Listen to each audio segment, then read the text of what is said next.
বাংলাদেশ বিমান বাহিনীর জন্য লালমনিরহাটে নির্মাণ করা হচ্ছে এশিয়া মহাদেশের দ্বিতীয় বৃহত্তম বিমান ঘাঁটি।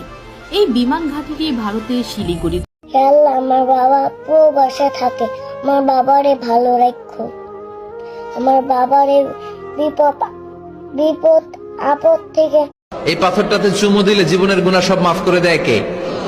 এটা জান্নাতি পাথর। কিয়ামতের দিন এই পাথরকে আল্লাহ একটা জিহ্বা দিবে, ঠোঁট দিবে, দুটা চোখ দিবে। আর কিয়ামতের দিন 7 ভাই চম্পার একটি ভাইয়ের নাম লুৎফুজ্জামান বাবর। বিএনপি জামাত সরকারের সময় ছিলেন স্বরাষ্ট্র প্রতিমন্ত্রীর দায়িত্বে।